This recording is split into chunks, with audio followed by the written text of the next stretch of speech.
is good? How is everyone? Hope you are doing good. And hello, not the right fucking thing. There you go. Huzzah! Hello, everybody. How you doing? Hello. Let me just quickly change the music because I should have had this planned. Change it to the stream base. Okay, so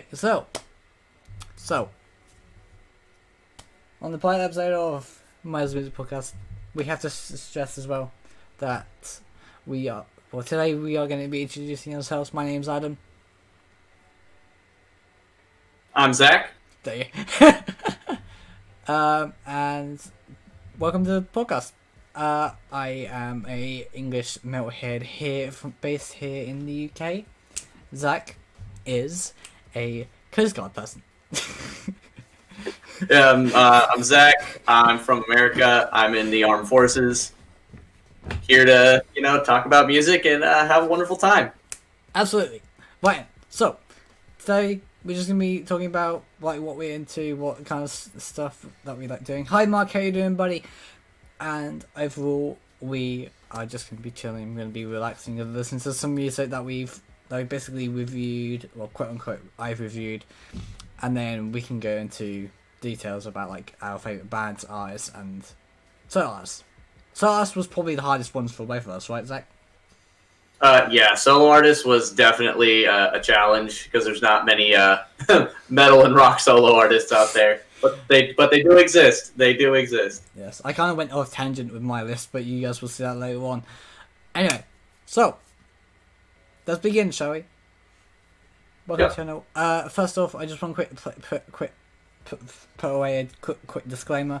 Any music that is played during the stream is basically owned by the people who made it, regardless of whether or not, regardless of, well, who made it. So it's their property, not ours. We just want to stress that. We do not own the rights to music. We just want to stress that.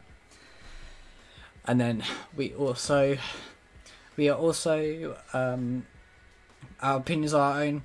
Any opinions that we share with this podcast are just straight up our own, and I can't stress that enough.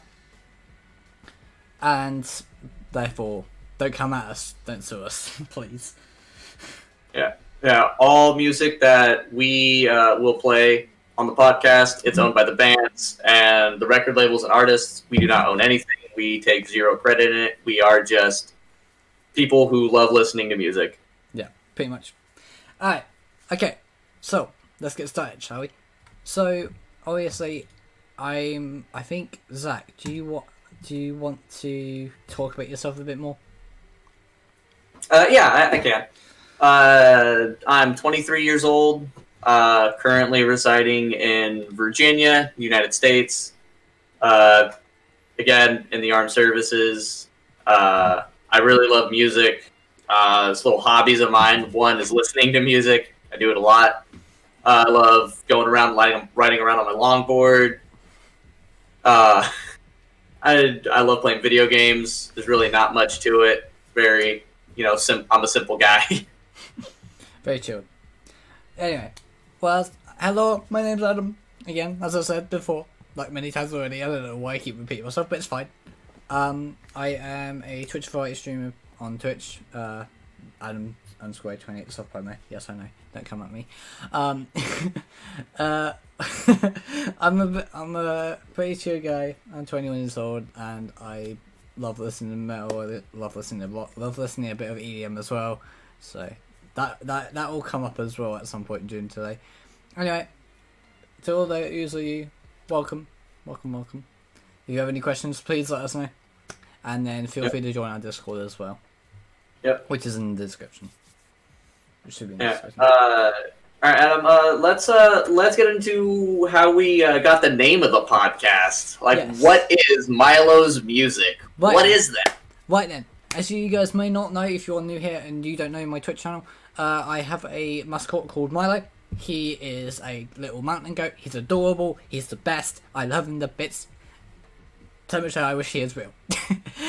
But yes, I decided to. I was coming up with a podcast for the channel, and I thought, well, we might as well just tackle a new platform, go with YouTube and see what we can do there, and hopefully, and when I pinged my whole streaming Discord or Twitch Discord, Zach messaged me immediately asking if, hey, about that podcast, can I join, please? Ooh. And now I'm the co-host. That works. It works. But yeah, it's all working. It's all working. And shit. So we're all getting there. We're getting there. Eventually. I don't know why, but we're vibing. Alright. Okay. So today we are basically looking, as I said, at the top 5 bands, solo artists, and albums. EPs are included. We are including EPs. I have to stress that. And we're gonna go into we're gonna have a deep dive into the reasons as to why we think they are ranked the way they are, and then we're gonna have a discussion about it, and then we will move on to then I will basically be reviewing the new Architects album. I'll be putting a bit of it in the background as well whilst we talk about it. And Zach can also pinpoint with stuff back from you guys and also from himself. Let's discuss that album.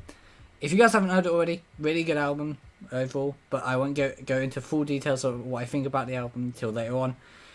And yeah, overall, pretty solid. So it might be slightly shorter than the rest of the episodes today, but it's just a pilot, so we are going to go with the flow. Right. So. I'm going to hand off to Zach.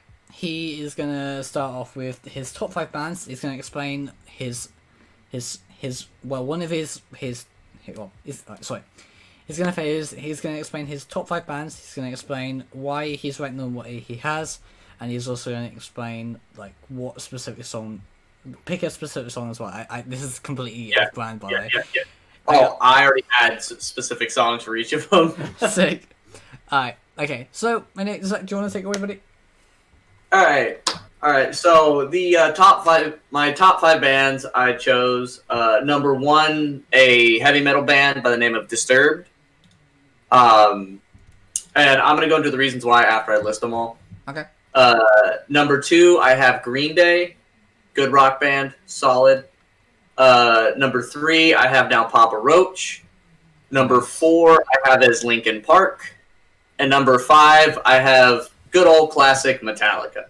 Nice. So Disturbed being my number 1. I've been listening to Disturbed since I was a young kid. Started listening to them because of my biological father. He's been a fan of them since they first came out. Disturbed has meant a lot to me. I actually have a tattoo of their band logo. Little fun fact. One song from them that kind of resonates with me is Down with the Sickness. It's a very... a lot of people say it's a very basic song. It's one of the most well-known songs.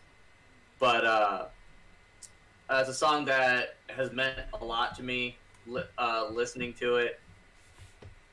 A good basis of the song from my point of view is it's really about surviving abuse from my perspective. There's a few bits, there's a good amount of the song goes through that and just being able to overcome it.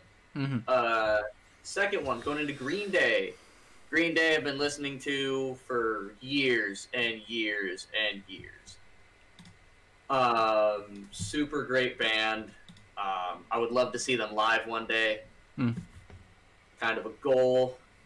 A song by Green Day. That's a tough one to pick. There's so many good ones. I'll have to go classic, really basic again. American Idiot. Love that song so much. It's just a good bop. Absolutely. Completely agree. I rock out to it a lot, especially on drives. It's definitely on my road trip playlist. Going into Papa Roach. Papa Roach, super good band. Haven't been listening to them for quite as long as Disturbed and Green Day, but still a few years. Song by them that I really love is Last Resort. Song talks about, depression, suicide, self-harm, and overcoming that. It's a very meaningful song to me. As a person who's gone through it, it's kind of uplifting in a sense. Kind of showing that no matter what you go through, you're going to make it out. Yeah. Number 4, Linkin Park. Linkin Park is a amazing band. Love them so much. Rest in peace, Chester. I'll point that out. My man, just stop. Song by again, In the End, Linkin Park. Super good song. Again, another song about depression and suicide. Being able to make it out no matter how tough times get. Number 5, Metallica. Metallica I've been listening to, again, probably just as long as Disturbed, if not maybe a little bit longer. A lot of my music taste comes from my biological father. The one song by Metallica I absolutely love is Master of Puppets, because that's one song me and my dad, we kind of vibe to together, and we'll rock out together with it. And it's just it's a bonding thing for him and I. Anytime I go back home to see him, we always listen to the song at least once and just jam out. I think. All right, Adam. Yeah, go on. Oh, go ahead. I feel like with music and everything, it's very much a conduit. It's very much a conduit of energy. It's very much that sense of, okay, this is. You can tell how many artists and bands and like just the super groups have put so much time and effort into their songs, like to deliver that powerful message of, hey, this is how I'm feeling. NF does that. I think I can make a probably good example with that would be NF, or Nathan Foodstein, for those who know his full name. He has made 2 very successful records in the past 5 years. The Search and also Perception. Highly recommended albums. Yeah, very, very, very good albums. He's very much a connoisseur of, hey, this is how I'm feeling, this is how I'm gonna let it out. And I feel like with bands like Papa Roach, for example, Last Resort especially, it's a song that, as Zach has said, it deals with depression. It decides like the idea between wanting to live and wanting to like continue on, and also, is this really a last resort? Is ending my life really a last resort? So, yeah, but continue. So, yeah. Do you want me to go into my honorable mentions for Sure. bands? 'Cause I do got a couple of those. Sure, go ahead. So I do have some honorable mentions for bands that I kind of wanted to put in there. This list is not in any specific order. Just kind of put them down. I put down Megadeth. Megadeth is a very bonding thing between me and my father as well. Five Finger Death Punch. They very big advocates for members in armed service and first responders. They do a lot of charity shows for them. They'll go to different bases for armed forces and do free shows for them. Slipknot. Got the Slipknot shirt. Nice. Great band. Lead singer Corey Taylor. Dude has put out. Yeah. He's been through a lot of stuff, and he puts it out through his music. Yeah. And you definitely, like, if you actually listen to their lyrics, there's some songs that get really, really dark, but it's really, really meaningful. Another one, Tenacious D. Jack Black and Kyle Gass, good old JB and KG. They're just the music they put out is just funny. It's super like lighthearted, fun to listen to, just something to bop to and have a good time with friends. Absolutely. And the last one And the last one I have down is a little up and coming band by the name of Forever We Roam. Ooh, okay. Recently started listening to them because of Adam. He had found them and put the little bug in my ear about them. Super great band. Super excited to see what they're gonna do with their music career. Their music is really, really good so far. I'm really excited to see what they put out next. Absolutely. Shout out to JT, man, and Michaela and Aiden and all of the guys at Forever, and huge shout out to those guys. Maybe having them as a future guest? Maybe. That's a quotation. Who knows? Who knows? We don't know. We don't know. Do you know? I don't know. Does Zach know? Probably not. We don't know shit, so... I don't know anything, so... But yeah, Forever Real, what lovely bunch of people. Originally started out in 2019 with their EP. Well, 2018 was their EP release of Nerf, and then 2020 came their full album debut of their self-titled as an indie rock band. They're now moving over to metalcore, so definitely excited to see how they deal with that. JT and Michaela probably two of the most interesting people. Two of the most interesting people. Sorry, of music right now to talk to and have a conversation with. They're so chill. They're so lovely, and I can't wait to hopefully talk to them more come next few years or however, and see them grow to new heights. I feel like songs such as Control Freak really stand out in that self-titled. I don't know about you, Zach. What is there any specific song that stands out for you? And that, well, like you said, Control Freak is a really, really good song. Definitely a song I listen to a lot. Another song that I really, Picture Frame. Probably my favorite song off of their self-titled album. Absolutely. Really, really love it. Super good song. I listen to it pretty much daily. But yeah, with that really concludes my my top 5 bands and those honorable mentions I wanted to put in. Okay. So Adam, I'm gonna pass it off to you. Give us your list of bands. Okay.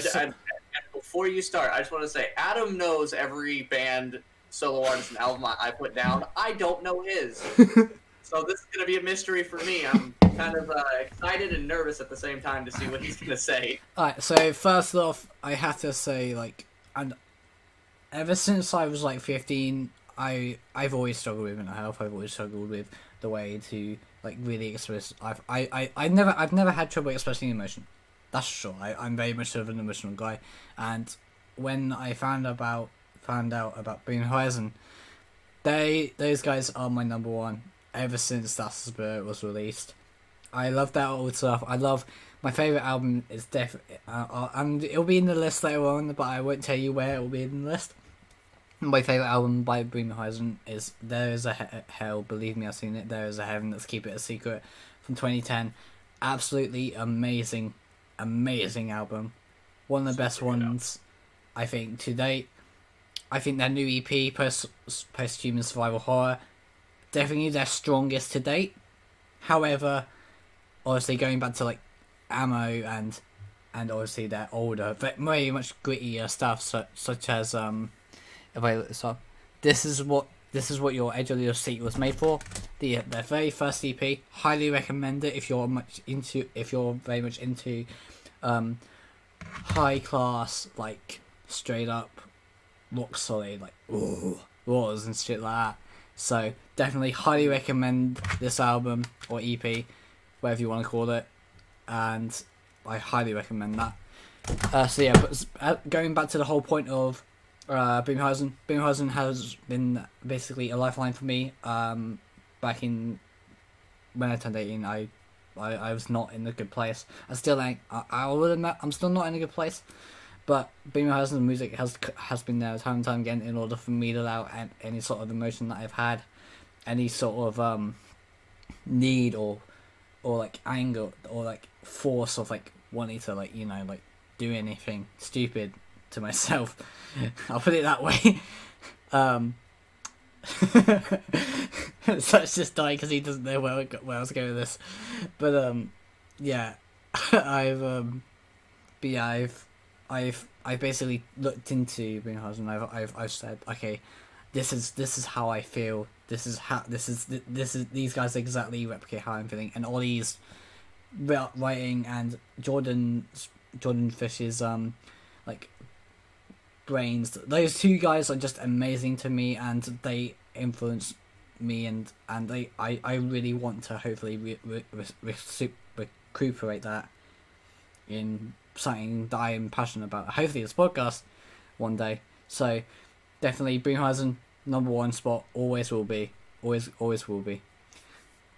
And if you're not part of the Amicor, I don't know what you're doing. But anyway, yeah, the second one is definitely my second band is definitely While She Sleeps. Definitely a band that was basically formed in early 2000s. Released their debut album, This Is the Six, back in 2010. Definitely one of the strongest metal bands in British metal right now, alongside Architects, who I'll go on to in a second. The whole premise of While She Sleeps right now is they are a society, the Sleep Society. They are very much aiming towards driving and making their music that they want to make and what they want to aim for.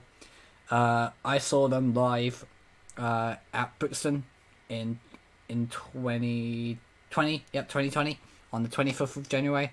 I still have the poster from up there. I would get it, but I have to stand up. I can't be able to stand up. Actually, no, I'll give it. Okay. Yep, here it is. So we have this wonderful poster. That's upside down, from Brixton, and it's all signed as well, which is probably my favourite thing for my entire collection of stuff. I also still have the original tickets and the train stamp.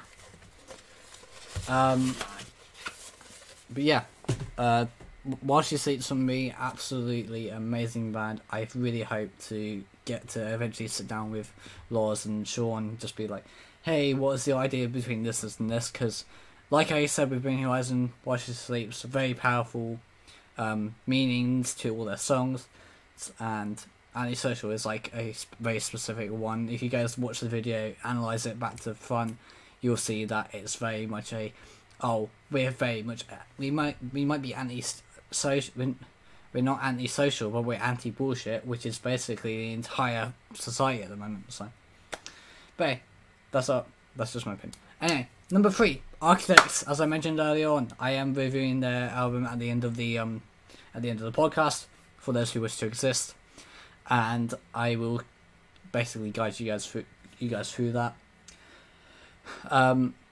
Very strong band. Recently, they actually made history, and they in their own careers this week, and hit a British #1 for Those Who Wish to Exist, hitting #1 on the album charts in the UK. So fuck yeah, let's go, boys.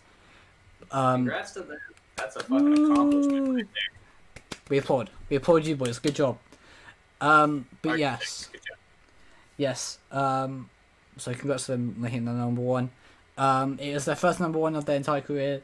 I think that everybody should definitely go keep an eye on Architects and what their future holds, especially with While She Sleeps and the honourable mentions that I'll get into later on once I finish the 5.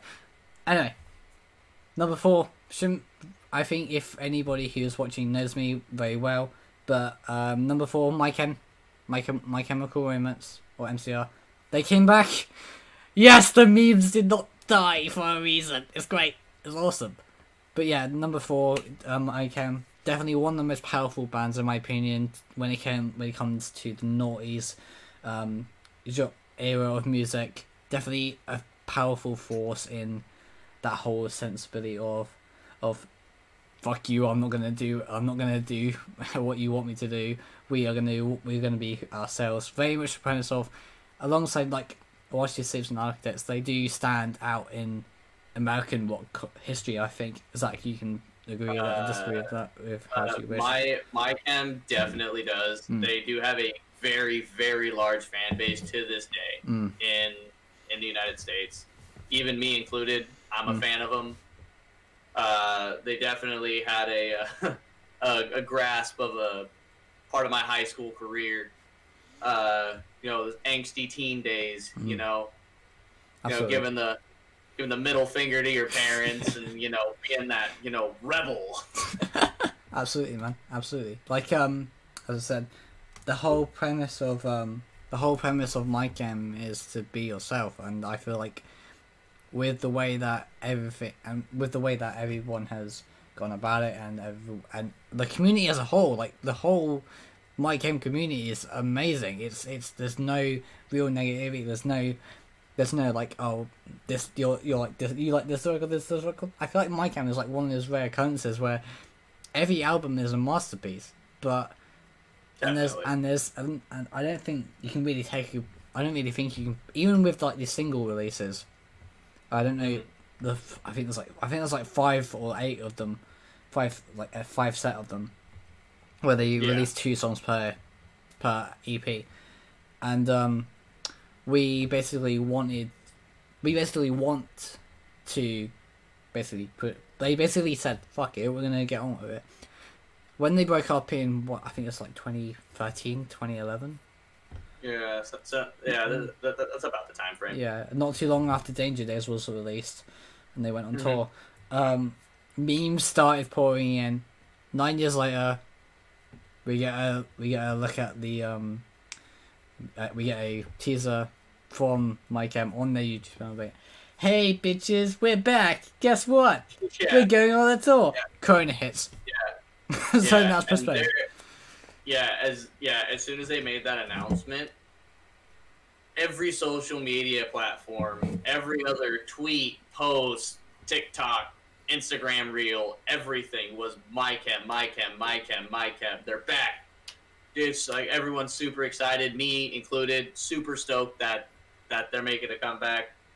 But COVID-19 hit, and my chem, and with many other bands and artists and groups, they've had tours and shows canceled and postponed.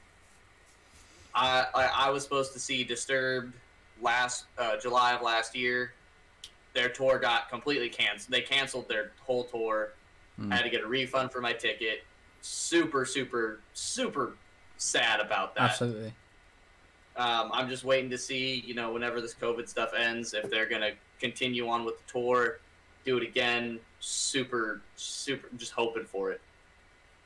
Yeah, man. Mike. I feel like definitely the music industry has been. We might as well segue to this. Music industry has been heavily affected, especially the live music industry, has been affected by COVID a lot. Definitely. A lot of local venues in the UK have shut down because of COVID, and because the governments have not provided them enough support in order for them to keep it running. Luckily for me, obviously, I have with where I am now. There's very much a club scene, and there's like enough for us to like go off of that we can talk about. Yeah. I'm not sure. Obviously, in Nashville, where Paramore are from, they had that where they played their very first show. That building got demolished by a tornado last year, and they basically brought it back up. They've raised money for it, and they've brought it back. So I feel like little stories like that will help us once every country that's been affected by COVID has been, dealt with, or whatever we need to do in order to get back on the feet. I feel like the music industry will be stronger than ever, and ticket sales will go through the roof. My local festival was actually sold out completely in the first 30 minutes of the tickets going live again, and I feel like that just in itself just shows people want to get out. We want that. There's that need. There's that desire for live music now more than ever. And if we keep supporting local venues and such, we can keep that spirit alive. We keep that going. So, what's the situation like in the US for the whole live music thing? I know I mentioned Nashville and that, but what's the local venue situation like? A lot of places, pretty much all venues are closed to the extent of my knowledge. Not bands are not really doing live shows anywhere from bigger bands like Bring the Horizon, Disturbed, Green Day. Bands we've listed that are bigger and have been in the scene for a lot longer, or even smaller bands like Forever We Roam. They're or even like smaller bands like local from wherever. Like they're not playing shows anywhere. The one thing I have noticed is a lot of bands are doing they're selling tickets and doing live stream shows on the internet. Yeah, absolutely. I was about to mention that as well. Yeah, I mean that is definitely a good idea. It's obviously not the same as being at a concert in person, but it's still a way for them to keep their name out there and keep their fans. And it's a good way for people stuck in quarantine, people who can't leave their house. It gives them something to do, something to look forward to, because quarantine's a shit time because you can't go anywhere, do anything, you can't go hang out with anybody. Yeah, it's rough. Yeah. So seeing bigger bands do stuff like that is something that really helps. Yeah, absolutely. I've only ever seen like one live stream event, but I feel like it was quite good in the sense of how good the production was. Architects did a live at Royal Albert Hall live stream. I watched that many times as I possibly could on Veeps because it was so good. It was so entertaining. It actually felt like you were there. Felt like you were interacting with the band. They did that so well. So definitely shout out to the architects once more. I'm gonna keep saying that again. I'm gonna say it probably again like 5 fucking times, but it's fine. But yeah, that's what we are. Basically, that's the reality right now. We don't know when live music is gonna come back for any lot of countries. Obviously, UK with what it is now, winning Leeds Festival is set to go ahead.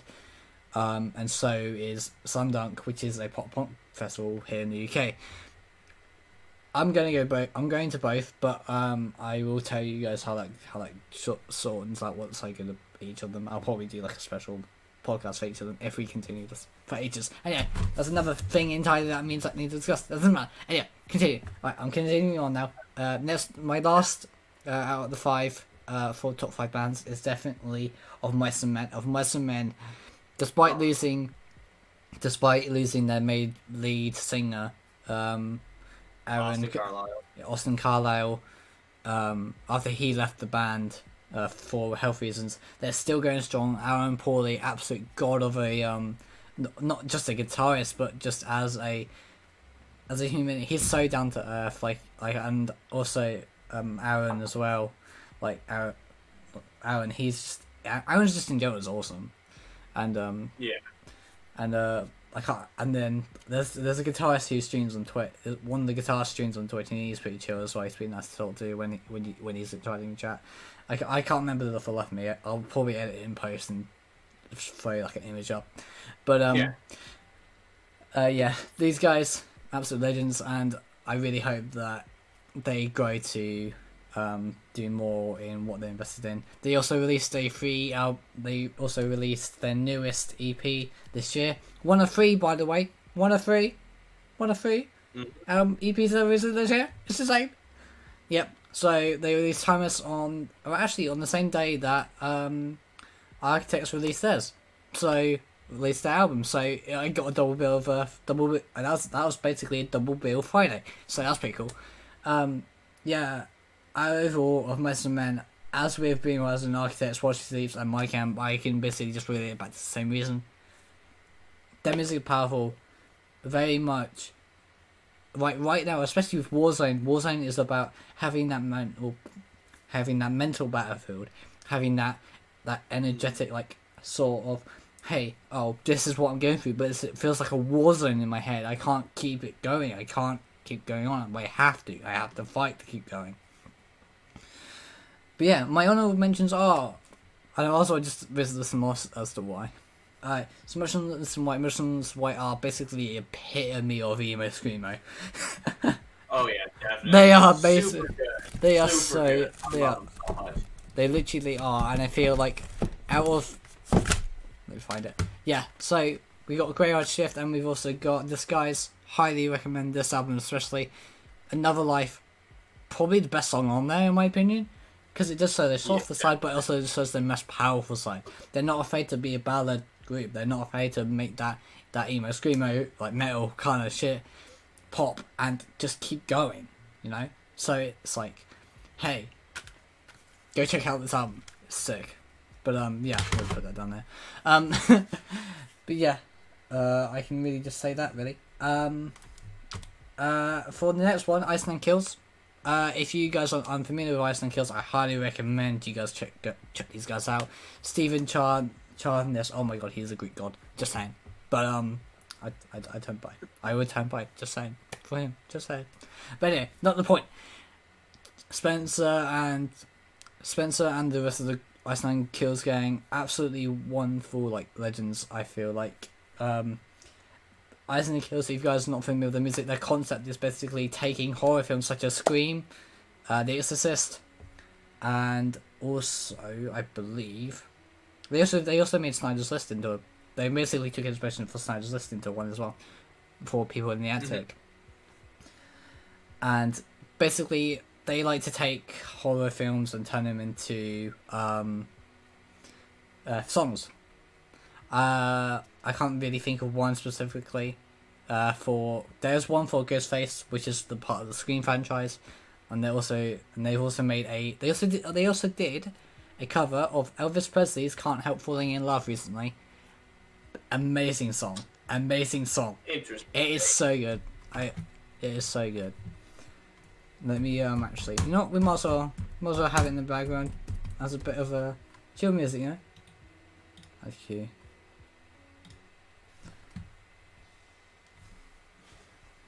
But yes, just to clarify, we do not own this.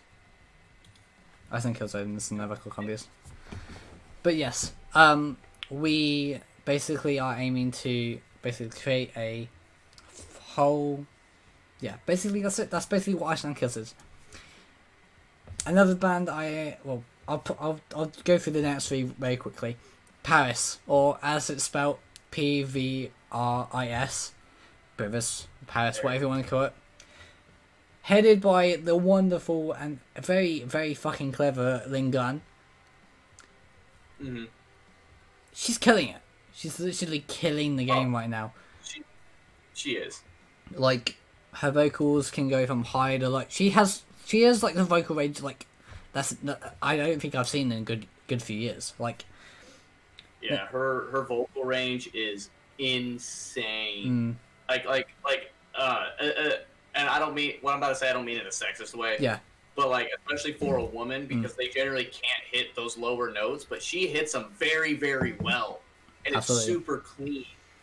It's just it's amazing what that woman can do with her vocals. It is definitely, like, especially for like aspiring vocalists, male or female. She's definitely somebody that you should like look up to as a vocalist. Absolutely. Very, very clean vocals. But yeah, so Lynn Gunn as well, like, and her network.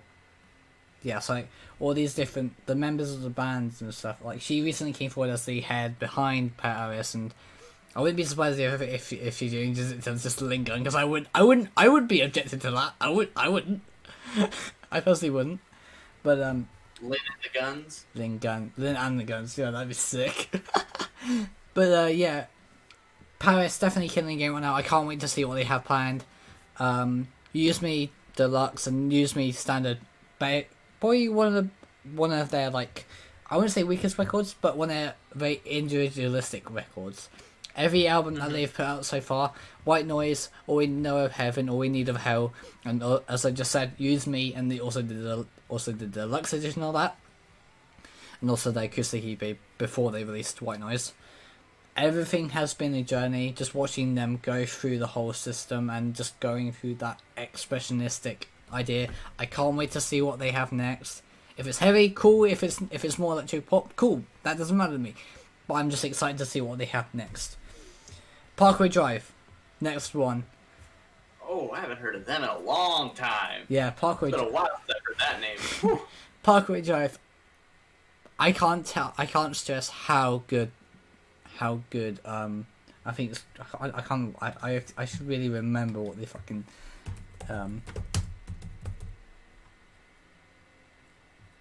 Reverence. That's it. Reverence. Their latest album, Reverence, absolutely bang over an album. Especially the live one. Live one's pretty good as well. They basically went from strength to strength, from going from an Atlas to Aya to now, as I just said, Reverence, and then Viva the Outdoors, which is the live album that I just mentioned. Very much a case of, hey, this is what we're gonna do. Get the fuck out of the way if you don't like it, and we're gonna keep going. Winston McCall, and I'm gonna mention him later on in the Architects review because he is on the Architects record. For those who wish to exist, have to mention it again. He's very much a powerful vocalist, and I can't wait to see what he does with the boys at Parkway Drive and potentially any future collabs that he does. Especially Winston McCall in particular. The only reason I say Winston McCall in particular is he has that vocal range of going low and then going high up, but also going like at the same frequency as a low. If that makes sense, so like a high low. Yeah. So definitely going to be interested to see how his screams and how he evolves into the next whole setup. So,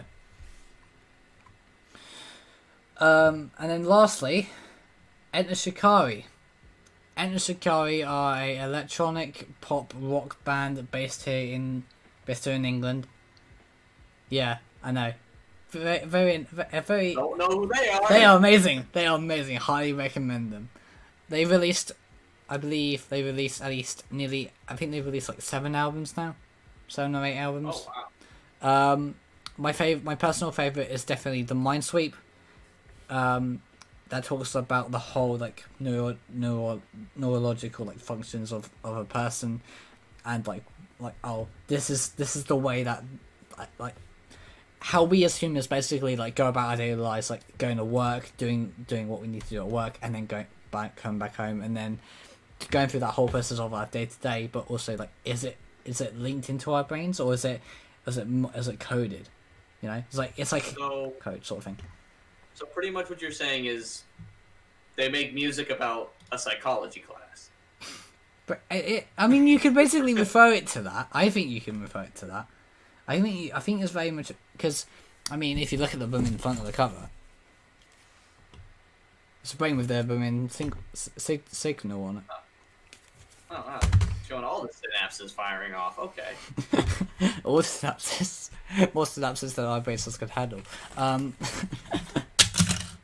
But yes. So I feel those are my honourable mentions of bands and top 5. So yeah. Do you want to do solo artists, or do you want me to do my first? I'll start with solo artists. Okay, cool. So solo artist for me was a struggle. It was kind of it was a little bit difficult to find rock or metal solo artist I could put on the list.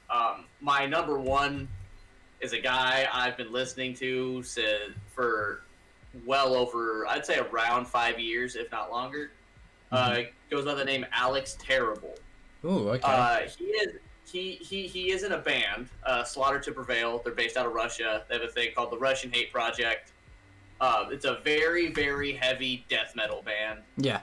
But Alex Terrible, he here on YouTube, he puts out a lot of he puts out covers, like screamo covers of songs. Like he did a radioactive cover by Imagine Dragons. Gotcha, and he put that out a few years ago, and that man's vocal range, like he goes to guttural lows, just like it almost sounds inhuman how low his like growls go. Absolutely. And his high notes, like when he's screaming, it's just it's insane. Not saying I'd go gay for the guy, but I'd go gay for the guy. We should have a tier list next week, or next episode, just be like, hey, for everyone, do you want to do a tier list of people who we would go gay for in the music industry? No. Maybe not. Maybe not. But definitely, if you're into heavier death metal, listen, I would highly suggest Alex Terrible and his band Slaughter to Prevail. They relatively recently dropped a song called Demolisher. Super good song, super heavy, definitely hard banger. Definitely, it's so good. My second one, he's a guy who actually he started blowing up on TikTok recently. Yeah. Goes by the name of Jairus Johnson. Fuck yeah, man. He's recently done two covers, remixes, I'm not sure how to label it, with two very big bands. He did one with Papa Roach. He did a Last Resort collaboration with them, did a whole remix of it. It sounded phenomenal, super good.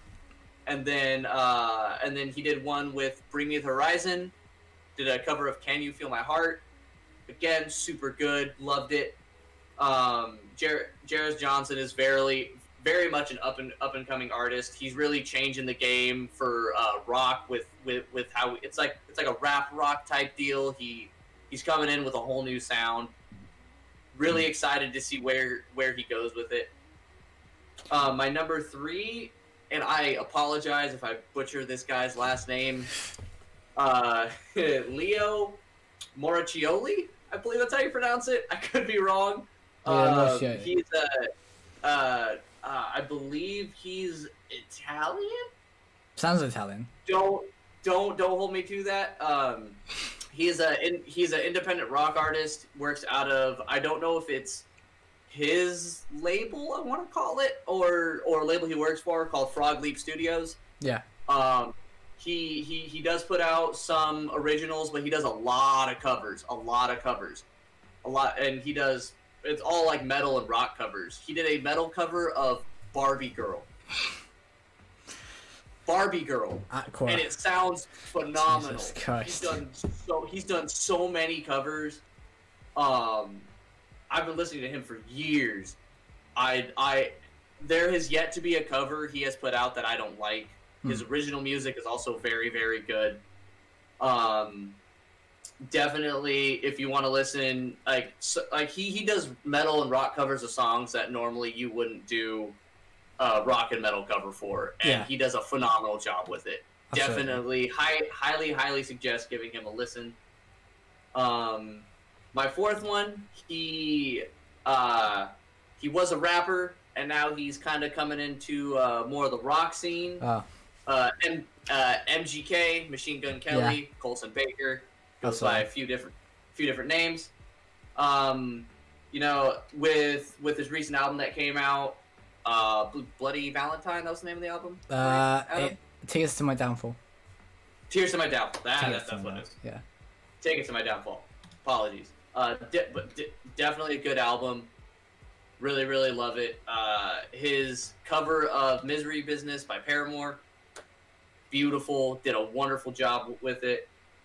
I personally am a fan of his rap when he used to rap, but now with him coming more into rock, still doing a phenomenal job. My last one I struggled to put down on the list. It's more of a classic rock, I guess you could say. Billy Joel. Interesting. Yeah. We didn't start the fire. Kind of. It was always burning if it was returning. But yeah, go on. Kind of a coming out of left field pick. Piano Man. Love that song so much. If you're into more classical stuff, definitely give Billy Joel a listen. If you haven't, honestly, I'd be kind of surprised if you've never heard of Billy Joel. Definitely a good artist. I listen to him quite a bit. Really like the music he puts out. Yeah. Those are my 5 solo artists. Adam, any, I'm gonna pass it off to you. You got I'm, any? You got any honorable mentions on that? I struggled with the 5. I couldn't come up with any honorable mentions. I did, But luckily. wow, I'm surprised. I'm gonna Wow. pass it off to you for your solo artists. I'm Obviously, excited to see what you got. who is the man of rap that is the king of not getting cancel cultured right now? Eminem. He's the king of not getting cancel culture because there's no such thing as it in his mind. Well, okay, hold on. Are you saying Eminem's coming into the rock scene? I said this. I did say you. These are my top 5 solo artists, regardless of genre. See, you didn't tell me regardless of genre. You told me we were basing it off rock and metal, so But I was like, oh man, I'm struggling. Hell, if I'd have known that, my list would have been a little different. God. That was my own fault. That was not bad, by the way. Yeah. Setting me up for failure is what you're doing. Because I'd have known that, Eminem would have been number 1 on my list. What do you mean? God. Setting me up for failure. Rough. Yeet. But, so obviously the first one is Eminem. Absolutely. He's literally the king of not getting cancel culture because he just doesn't give a fuck. I feel like his B-side recently has been absolutely amazing, and yeah.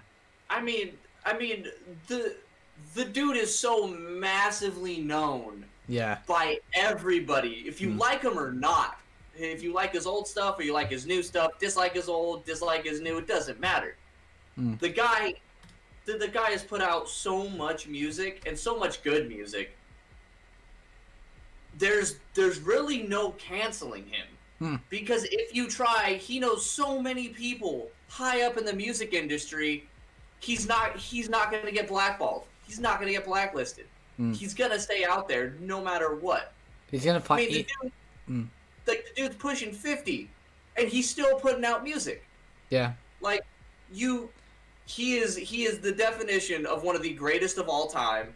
He's already in the history books. He's going to continue to be put in the books. Hall of Fame, easy. Meanwhile, rappers like Logic retire at 35, and then they're just like, "No, I'm done." And it's like, "Fuck you, retirement. I'm gonna keep going." And the thing is, like he has said, like, I've put out music that has not done well, and he doesn't care. He still puts out more. He's like, you don't like it? Okay, I'm gonna put something else out. See if you like that. He's just pushing Revival. it out and out and out. Revival is a key one of that because that's probably what his underperformance album, and that was supposed to be his comeback. But then he released Kamikaze nearly a year later. It's like, fuck you, I'm releasing this. Deal with it. Yeah. And then just came back. Yeah, and then Kamikaze released a whole shitstorm. I imagine people were just blowing up his phone. I was like, hey, what'd you say about me? It's like, fuck you, I don't give a shit. I mean, that whole thing started the whole beef between him and MGK. Oh, that's fucking hilarious. Because back in 2012, MGK tweeted about his daughter, Haley. Which he never did.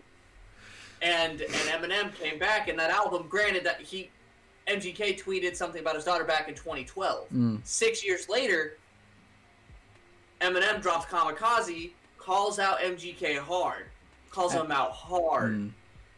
MGK put out Rap Devil. Which isn't bad. Bad. No. I will say that. It was definitely not a bad he, like, that rebuttal MGK had, he did pretty good with. Absolutely. He did mess up some hits he tried to take at Eminem, and Eminem cleared that up in his comeback, Killshot. Killshot, like his fucking rap career. He, like, literally a line from Killshot to MGK. I had to give you a rap career to destroy it. Like Eminem shut him down after Killshot, and that is why MGK is no longer a rapper. He's in the rock scene now because... And he's doing good. He's doing phenomenal. But Eminem shut his rap career down. Like, like anybody who comes after Eminem, you're fighting a losing battle. I don't care who you are. There's multiple people.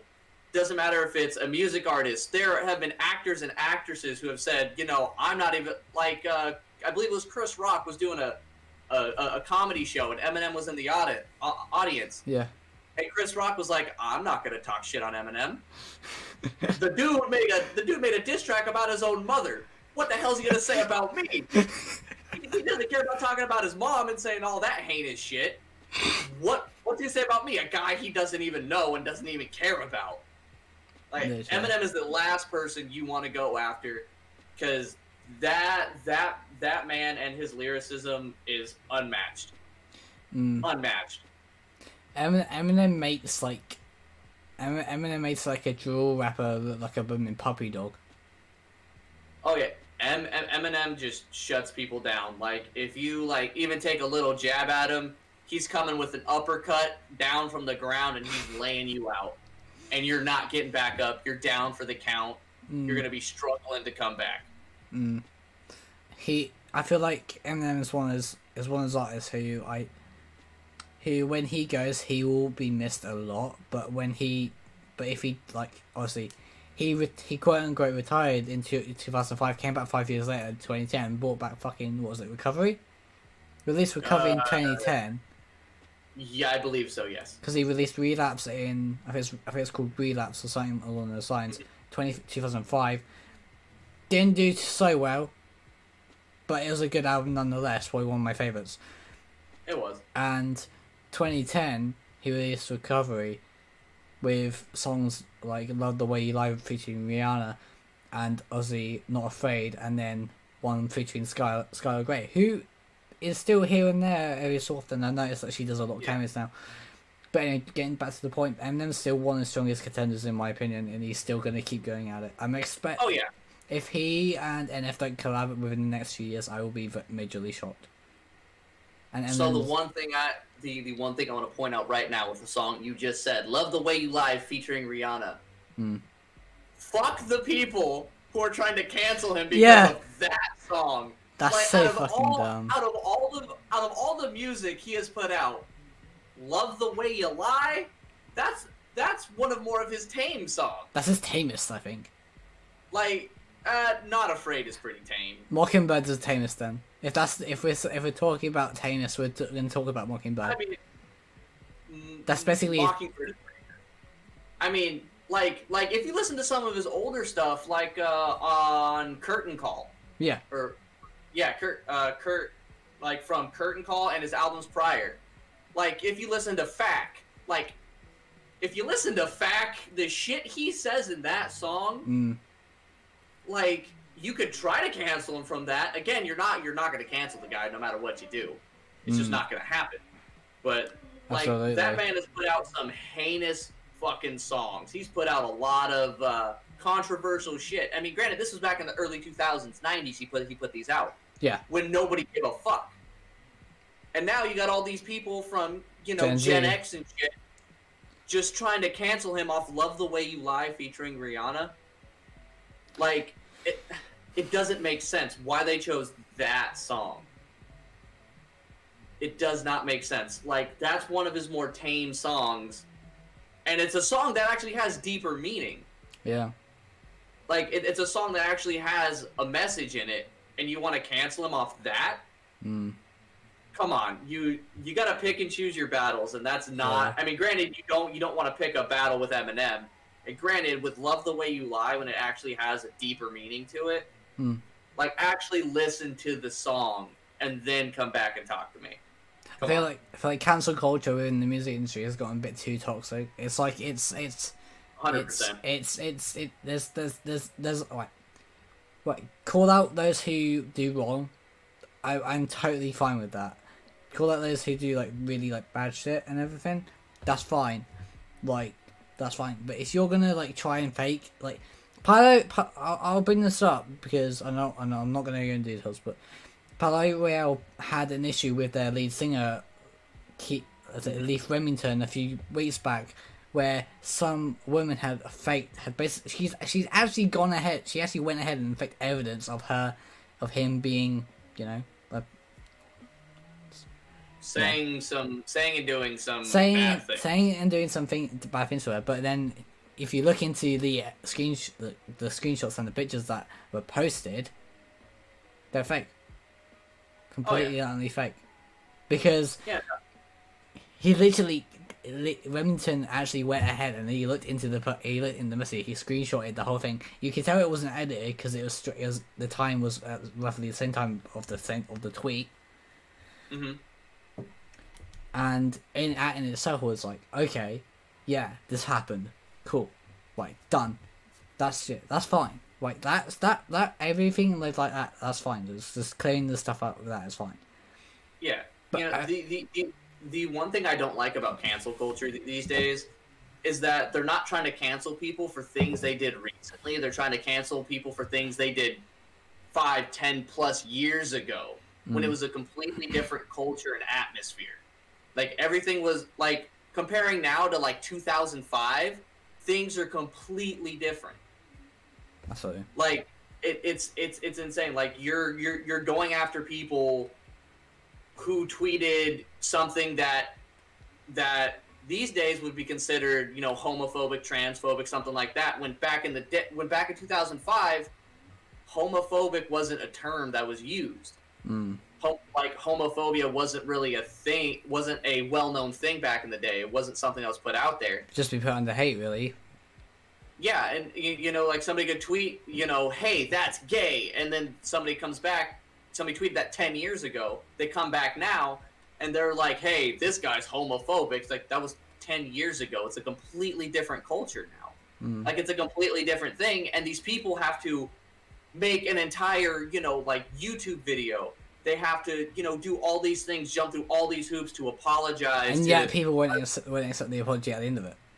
Yeah, like somebody calls them out for something, calls, that person out for something they did 10 plus years ago.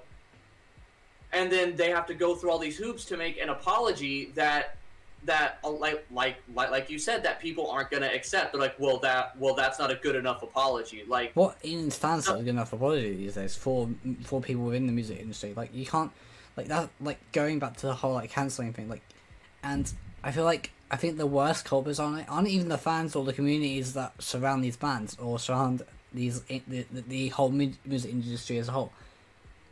I think it's the media mainly. The media are the main source of it. They push it forward as like a message, like, hey, this is going on, whatever, and then that's what raises up the tension within all the communities. Well, yeah. Because you'll have one person, a lot of it happens on Twitter. You'll have people who they spend their day scrolling through Twitter to get down to the early 2000s of someone's Twitter feed. And they find this one tweet from 7 years ago, screenshot it, post it, oh, this person does this, and they have a following of, let's say, like 10,000 people. So they have a good following on Twitter, relatively speaking. And then people start retweeting that and sharing it on different platforms, and it just blows up. And it's like you guys do understand, like, you're coming after somebody who's tweeted that, 5, 10 plus years ago, like I said, when it was a completely different atmosphere and culture, when things were taken a lot differently than what they are now. Granted, they would not say those things now, and now you're making them jump through all these hoops. You're putting their careers in jeopardy. Like, there are people who've lost jobs and careers because of this cancel culture when it wasn't necessary. Sometimes I feel like it's only justified if the proof is real. I mean, so the thing is, like, a lot of it is real. Like, people will post, like, again, like on Twitter, they'll post something, 10 plus years ago saying, oh, that's gay. And now they come back, 10 plus years later, and they're just like, oh, this person's homophobic. Like, no, just because they tweeted something a decade or longer ago does not mean they're homophobic. 10 plus years ago, there's a lot of change in a human being. Absolutely. Granted, yes, maybe back then may have been what's now deemed homophobic, but now it's a completely different culture. It's a completely different scene. Yeah. And that person is no longer like that. They're not closed-minded like that. They're more open. They're a lot more open-minded about it. They're more supportive of, those communities. Absolutely. But anyway, getting back to the main topic at hand. Long tangent. Yeah, very long tangent. I do apologize. I do apologize for those who are watching, and those who are listening. As of next Sunday, the 14th. We'll probably go off on tangents a lot of the time. I will say that, but anyway, it doesn't matter. My next artist on the top 5 is Youngblood. He has been killing it recently ever since his debut EP in 2016. I think it was. I think it's 2016. He's very much got in a place now where I feel like if he releases anything, he will do very well. I don't think that I don't really think there's anything that we can do to like shut him down. I don't think there's anything anybody can do really to like keep him from keep going really. Like he basically stands up there as one of potentially the next David Bowie, the next like next promoter face. Hold on, pause, Adam. Did you just say David Bowie? I honestly think it is David Bowie. Bowie is the English expression. It's Bowie. Bowie. Yeah, there you go. Correct pronunciation. Don't come at me. David Bowie. Fine, Anybody David would tell Bowie. You David Bowie. Fine, David Bowie. Thank you. Yeah, Youngblood I feel like Youngblood's gonna be the next David Bowie. Yeah. I mean, me personally, I'm not the biggest fan of Youngblood. I've listened to a few of the songs he's put out. Just the music he puts out isn't bad. It's good music. It's just not for me. Yeah. Like just because I don't like it doesn't mean I'm gonna go off and like talk bad about him. He does put out good music. It's just not something I like listening to. Absolutely. Yeah. Third one is Nathan Feuerstein, or also known as NF. He's literally killing it, as I said, with Perception and The Search in the past few years being released. Definitely his strongest works yet. Clouds, the mixtape, is getting released on March 12th. I think is it March 12th? It's sometime in March. I can't remember when, but I think it's in March. He is astounding. He's so incredibly like focused on what he wants to reciprocate within his songs, and he does it flawlessly. I think. Oh yeah. I mean, like even some of his like I guess you could say like older albums, like Mansion he put out in 2015, Therapy Session put out in 2016, both wonderful, super good albums, amazing albums, and I mean even recently, was it like middle of February? I think like the 18th. Clouds. He released single Clouds, super good song. The dude is a phenomenal artist, phenomenal. Yeah, absolutely. Like as I said, like he's released on his new soon to be mixtape, which he's releasing this month. He's gonna be he's doing a song with, I believe it's Hobson. I think he's doing a song with Hobson. Yes. For me, that's going to be an interesting watch because Hobson and Hennef, very different styles of rap, very different styles. However, their message is the same. Their message is very much the same. I feel like in a split. I wouldn't necessarily say it's the same. It's similar, yes. Especially with the newer music Hobson has been putting out. It's a similar message, most definitely. Because I mean, with NF, he's very outspoken about his religion. Mm-hmm. And Hobson has done the same thing. It was Ill Mind of Hobson 8. Yeah. Ill Mind of Hobson 8. He very, very controversial song, especially for nowadays. Pretty much in it, he's saying like he doesn't know if God's real, with his faith and everything, and he's just questioning it. Like he's unsure, and NF is NF is very religious. Yeah. He is, and so like they and NF at points in some of his songs, he's just like he like in his songs he's like I'm talking to God and I don't know if you're listening. Hmm. You know, and Hobson has put out very similar track, and NF and Hobson both they're both in the rap game, but they have very different sounds. And I'm really excited to see how they collaborate on that. It's going to be really really interesting, especially because I've been listening to Hobson since back when he first started blowing up back in 2013, 2014, I want to say, Yeah. maybe even before that, because like his older songs have very controversial topics in them. Like there's one song that's called "Sag My Pants," and a line in the song is, "I'm gonna sag my pants until my ass shows. I might even slap hoes or some. I don't know if that's exactly what it is, but it's something along those lines." Mm-hmm. You know, he says some things that very misogynistic terms, and like I said, like a lot of his older stuff is controversial. But it's also he also has put out very deep, very real, brutally honest songs. Illmina Hobson 5. Yeah. Illmina Hobson 5. He raps about from a few different perspectives in the song from different people. From I believe the first verse is he's rapping from a perspective of a young woman who is in a more of a quote-unquote hood type area, a lower income area in a bigger city.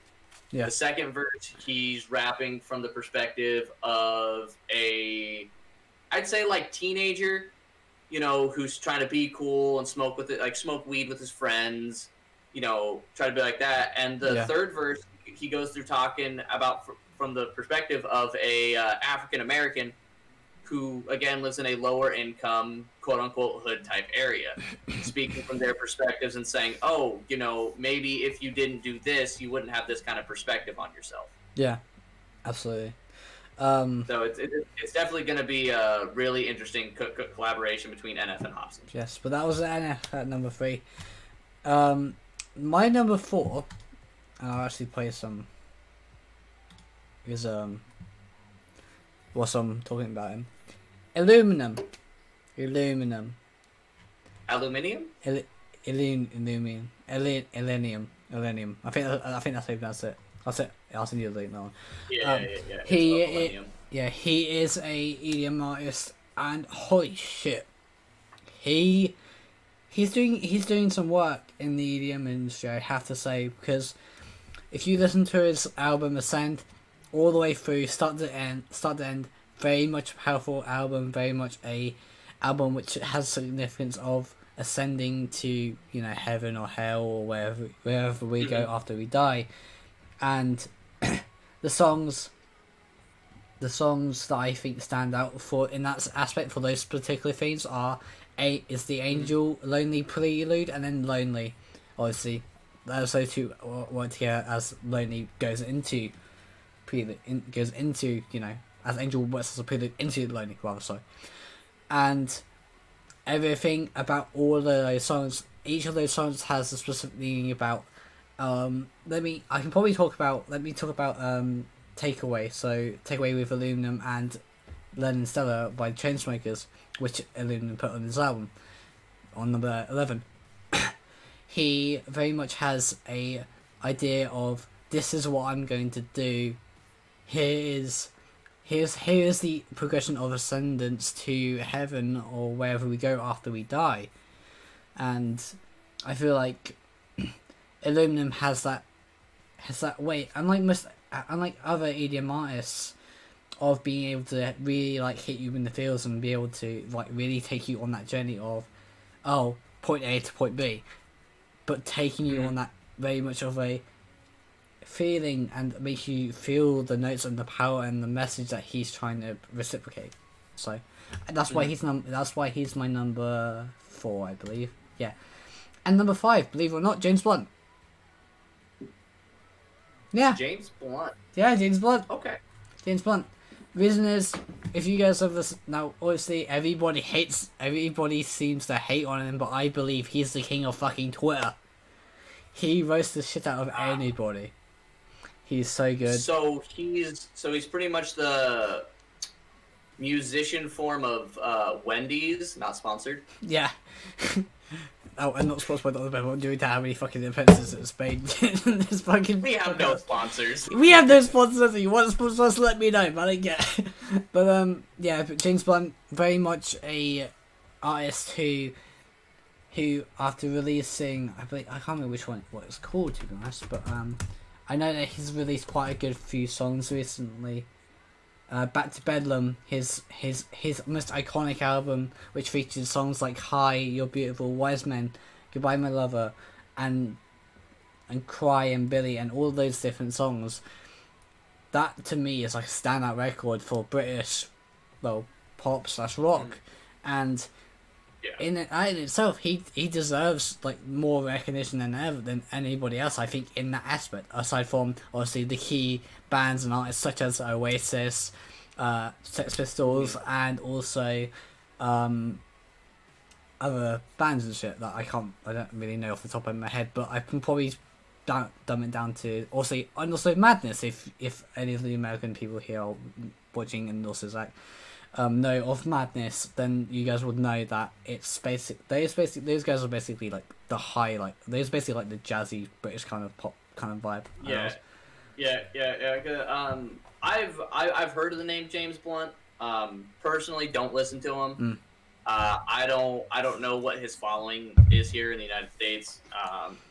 It's not as strong as it is. I personally, as to the extent of my knowledge, of the people I know, friends and family, they don't really listen to him, I don't think. But the name does sound familiar. It definitely has come up in conversation at some point in time. Don't know when, don't know where, and don't know by who.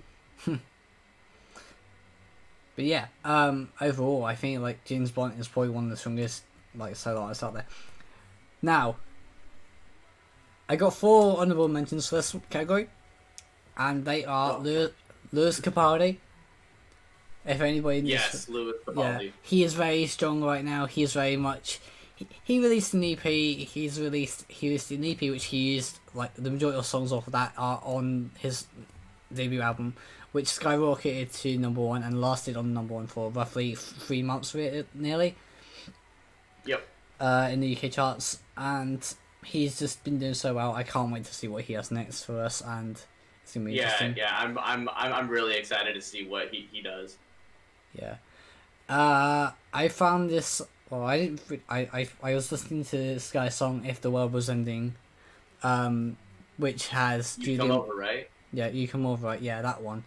JP Sake, I think that's how you pronounce his name. He is such a talented artist. I feel like from the American side of the world, especially, like he is definitely one of the most strongest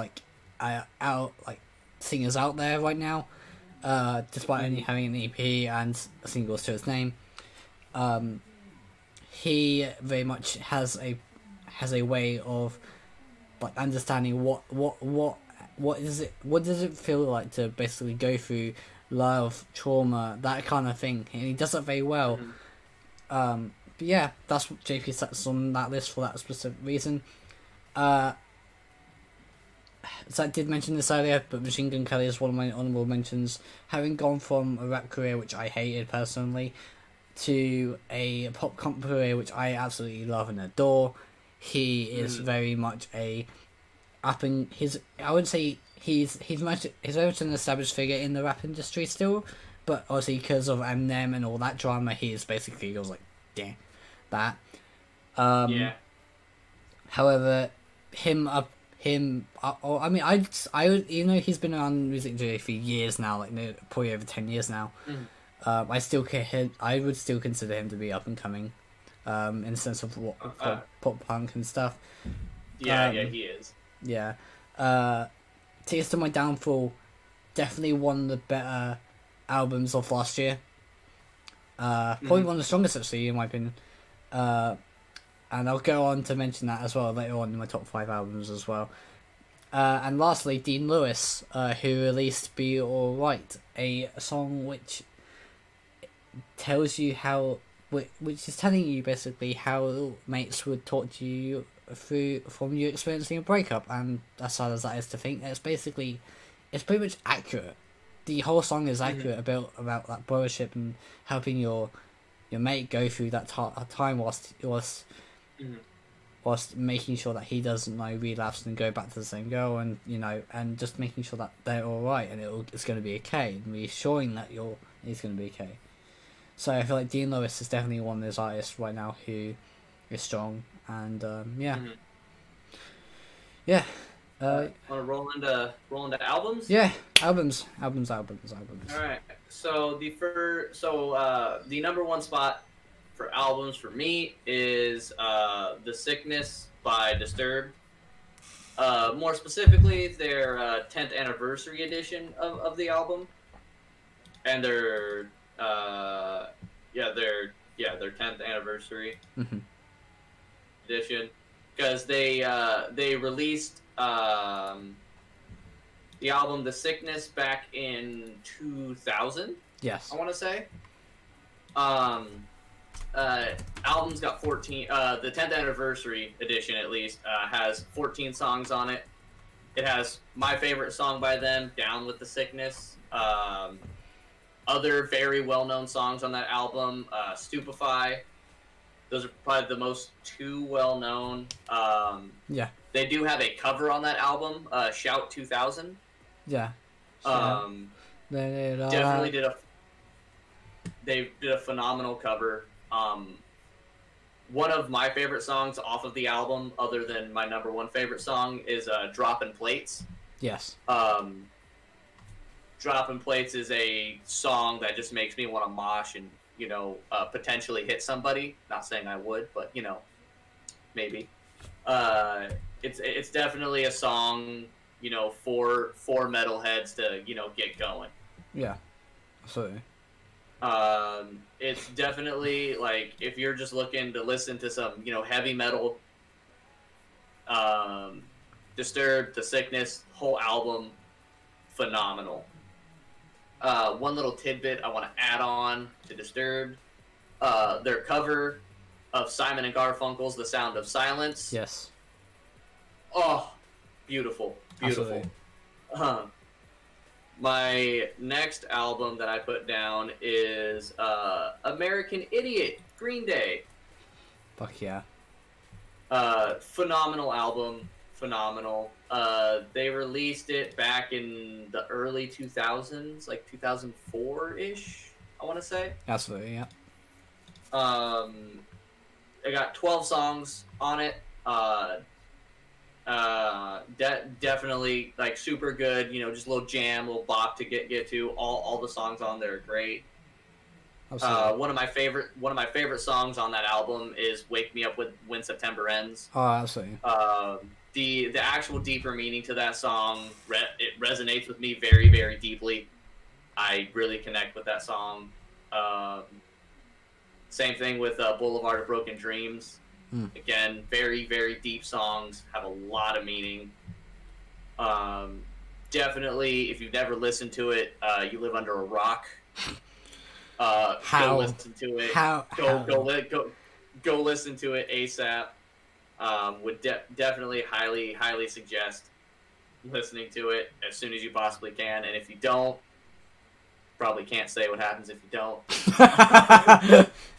What are you doing? Mere mortals. But yes.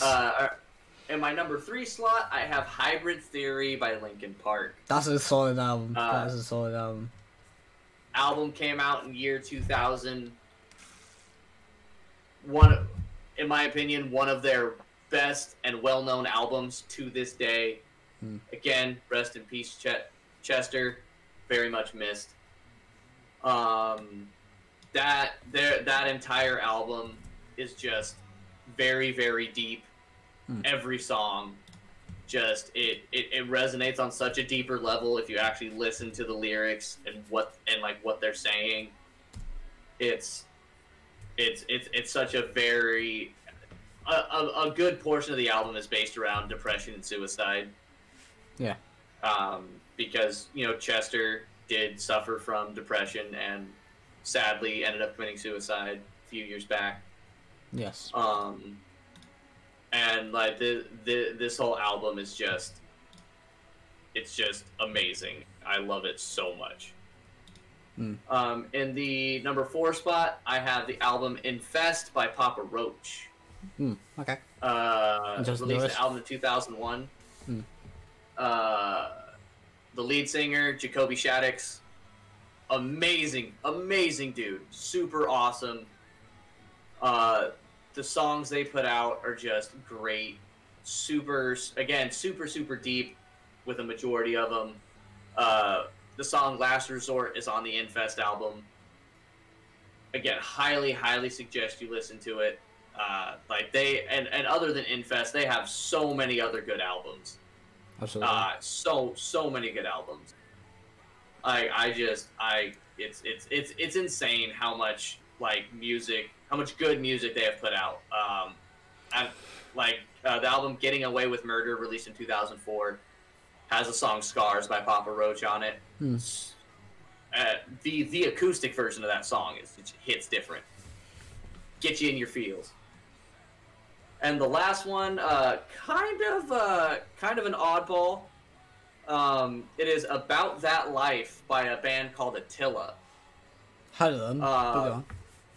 Attila, very metalcore, super good band. Their lead singer goes by Franz. I believe it's Chris Franzak is the name. I don't know if that's his real name or just what he goes by, but he goes by Franz. Dude literally does not give a fuck about anything. Did see though.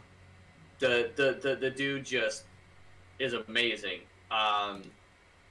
What my favorite song off that album is the 13th track on the album called "Party with the Devil." It's just a banger, and pretty much like every single song they have on this album is basically just like fucking party, have a good time, fuck what anybody says about you. Yeah. Their opinions don't matter. Do what you got to do to like thrive and be happy. Absolutely. And they definitely go about it in like a very brutally honest type way.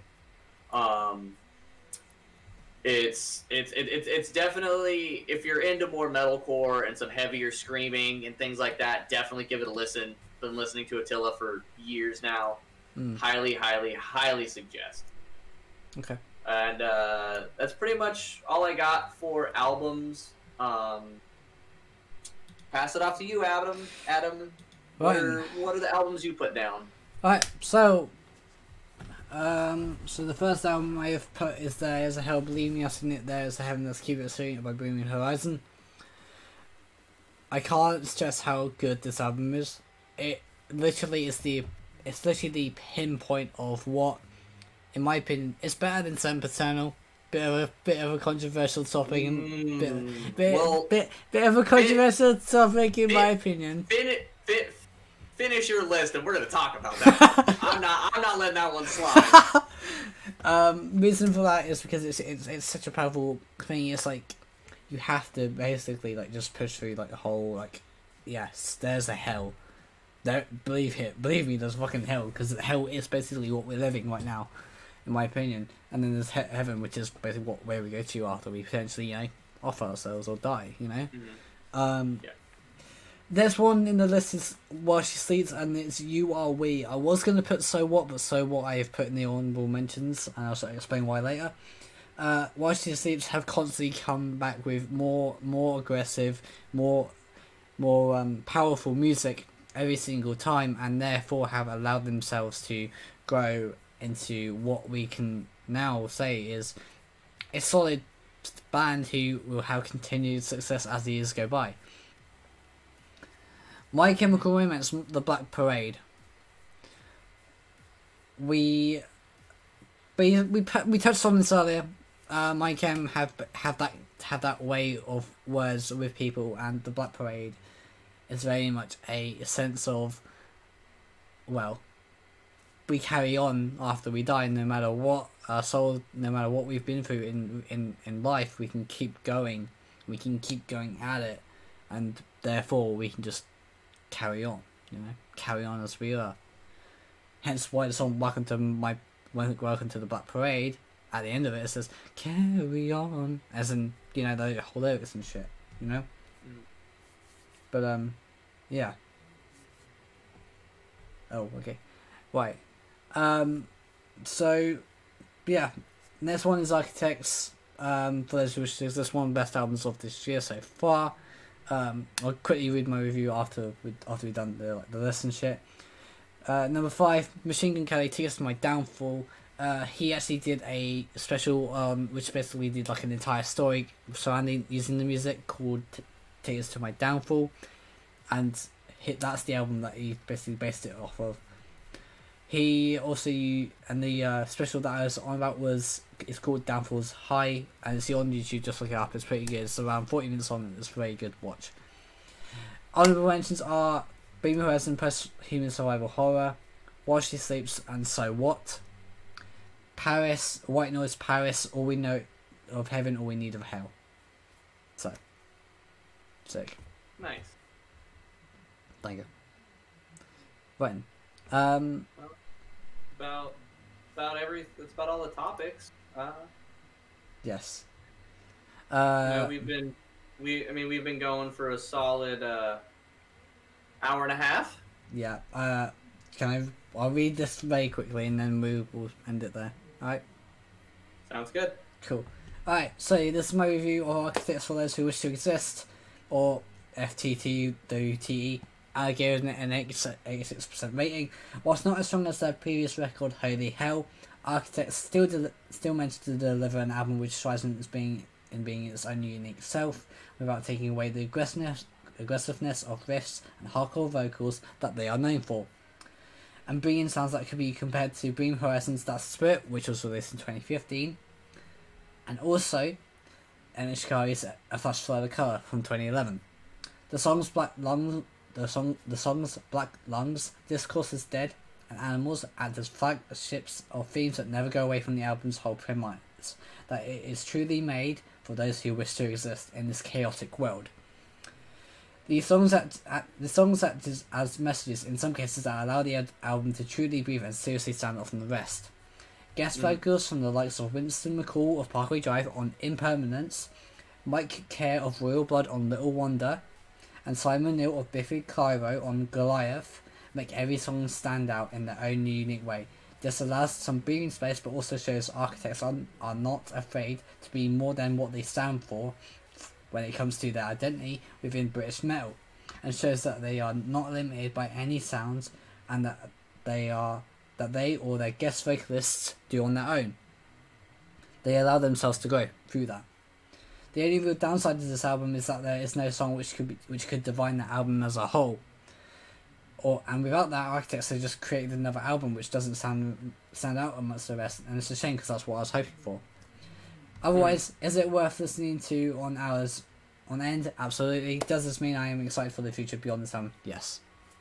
That's the review. And that is the review. Anyway. Nice. Thank you, everybody. Thank you to everybody who has tuned in, everybody who's watching. We do this every 2-ish weeks. Yes, and this episode will be released on Spotify next Sunday. So we basically release bi-weekly Spotify episodes as well. So for the previous week. Anyway, definitely tune in next week. We might have a surprise for you guys. Well, maybe not. Well, week after. Just the week after. Well, this is the 21st. Well, yeah. On the next podcast, next episode, you may or may not have a surprise for you guys. Really appreciate everybody who has tuned in and is here. We do have a Twitter. We have Podcast YouTube, Milo. Twitter. Podcast Milo. We have a Discord. The Discord and Twitter links are in the channel description. Just click the links. Follow. Come and join. Come talk to us. We're pretty much active at all times of the day and night. Very soon Very soon we will have an Instagram up and a TikTok. And when that gets released, we will let you guys know. Again, thank you to everybody who has tuned in to view. Any last remarks, Adam? Nope. Apart from thank you guys for watching, and we shall hopefully have stuff up for the next coming weeks. We'll probably post like a few times a week on Twitter and TikTok, so we shall see. Anyway, everybody, thank you to my co-host Zach for helping me host this week, and then we shall continue. We shall be back on the 21st with hopefully a surprise. But yeah, everybody, much love. Have a good day or night wherever you are, and peace.